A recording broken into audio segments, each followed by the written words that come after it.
International trade disputes are often dull, filled with endless paperwork, jargon, and late-night negotiations that rarely make headlines or capture the public's imagination.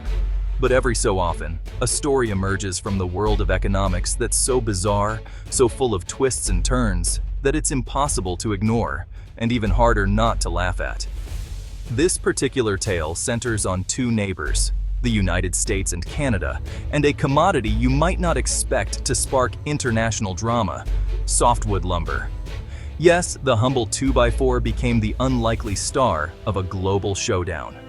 The Trump administration, determined to protect American interests, slapped a massive tariff on Canadian lumber, hoping to pressure Canada into submission and give U.S. lumber producers a competitive edge. The plan was simple: make Canadian wood more expensive, so American companies could thrive without foreign competition. It seemed like a straightforward win for the U.S. industry. But as is often the case in economics, things didn't go as planned. The market reacted in unexpected ways, leaving business leaders and economists scratching their heads. The U.S. expected Canada to fold under pressure, but Canada had other plans. Instead of retreating, Canadian officials stood firm, ready to defend their industry and their pride. What started as a simple trade dispute quickly escalated into a high-stakes lesson in economic strategy, with both sides digging in and analysts debating the fallout on live TV. Canada didn't just roll over, they fought back with unexpected tactics, launching countermeasures and making it clear they wouldn't be bullied by their larger neighbor. This wasn't just about tariffs anymore. It became a story of hubris, miscalculation, and the unpredictable consequences that come from underestimating your opponent. The US thought it was starting a simple argument over wood, expecting a quick victory and little resistance. Instead, it ended up in a full-blown meltdown, with officials scrambling for answers as their grand strategy unraveled and the news cycle exploded with stories of the tariff backfire. And so, what began as a fight over lumber turned into a cautionary tale, a reminder that sometimes the biggest tantrums come from those who think they can outsmart a forest, only to discover that nature and international trade have a way of humbling even the most confident players. Why lumber? Of all the things to spark a trade war, why did the United States choose to focus on something as seemingly ordinary as wood? The answer lies in the deep roots of the lumber industry, which has shaped economies, communities, and even the landscapes of both the US and Canada for generations. The softwood lumber dispute is a recurring issue between the US and Canada. For decades, it's been a source of tension, with both sides accusing each other of unfair practices and seeking to protect their own industries. American lumber companies claim Canadian counterparts have an unfair advantage due to low stumpage fees. Essentially, the price Canadian companies pay to harvest trees from public land is much lower than in the US. This, they argue, lets Canadian lumber flood the US market at prices American producers can't match. The Trump administration saw this as an opportunity to protect a domestic industry that employs thousands of Americans, especially in rural communities where jobs are scarce and the lumber trade is a lifeline. By imposing tariffs, they aim to make American lumber more competitive, hoping to level the playing field and encourage buyers to choose US wood over Canadian imports. The goal was to force Canada back to the negotiating table, pressuring them to agree to new terms that would benefit American producers and address long-standing grievances. The US believed Canada would buckle under economic pressure, expecting that the pain of lost sales and higher costs would quickly bring their northern neighbor to heel. However, this strategy ignored key realities. The global lumber market is complex, and Canada has other buyers. Plus, the US economy is deeply intertwined with Canadian resources. The US housing industry relies heavily on Canadian lumber. From framing new homes to building apartment complexes, American builders depend on a steady, affordable supply of wood from across the border. Making it more expensive had consequences. Home prices rose, construction slowed, and the dream of home ownership slipped further out of reach for many Americans. The administration was focused on one industry, ignoring the broader impact on small businesses, contractors, and families who felt the pinch of higher costs and limited supply. They lit the fuse, expecting Canadian surrender, confident that their tough stance would bring quick results and political wins at home. But the explosion didn't happen where they expected. Instead of hurting Canada, the fallout spread across the US, hitting unexpected sectors and communities.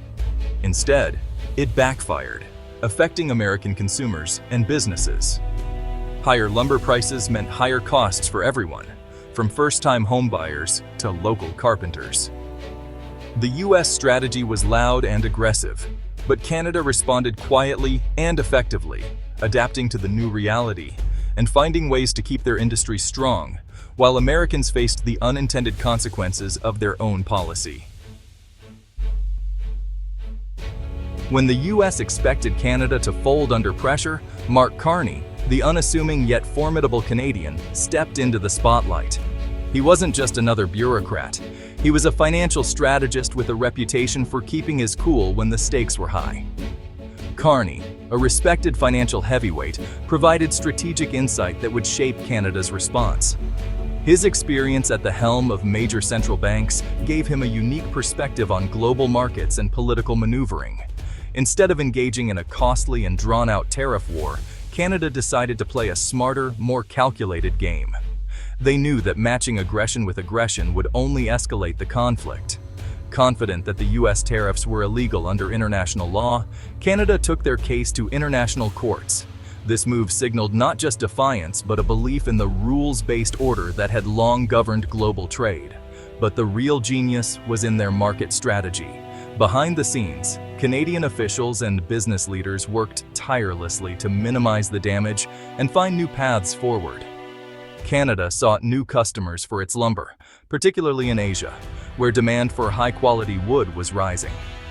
They didn't just wait for the US to change its mind, they took action. They rebranded their wood as a premium product, emphasizing sustainability and quality.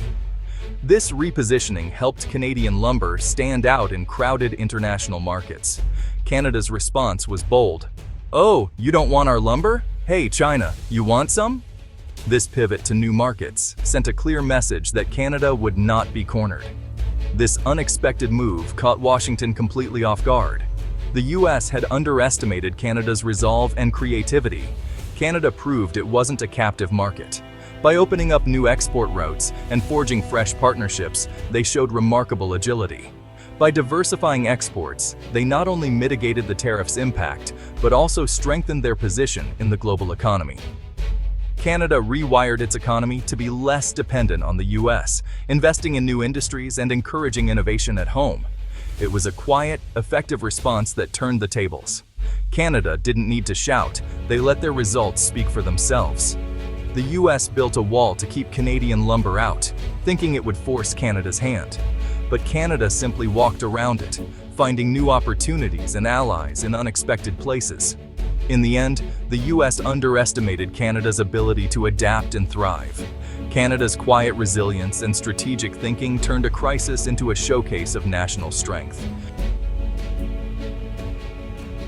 Washington was stunned by Canada's strategic response. The US expected a fight, not competence. Canada played three-dimensional chess on a global scale. The assumption that Canada was helpless was shattered. Canada was busy making new deals and alliances. The US failed to appreciate Canada's trade expertise.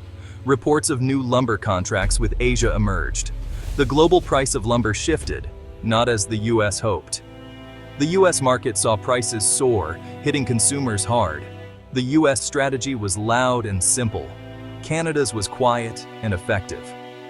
The Trump administration looked foolish, outmaneuvered by its closest ally. The US was isolated, watching Canada reshape global supply chains. The economic consequences were swift and brutal for the US. Canada adapted quickly, pivoting to new markets. The Canadian government supported affected companies. The US faced a lumber shortage, with prices skyrocketing. Lumber prices surged, impacting the construction industry. The cost of building homes increased significantly. Builders faced higher costs, affecting home ownership dreams. The tariffs meant to help American workers hurt them instead. The policy taxed many to enrich a few. The US lumber producers benefited, but at a broader cost. The policy was a textbook example of protectionism backfiring. It turned a trade policy into a nationwide economic headache. Faced with soaring prices and an unyielding Canada, the U.S. scrambled. Denial was the first phase, blaming other factors for price hikes. When denial failed, they sought a scapegoat.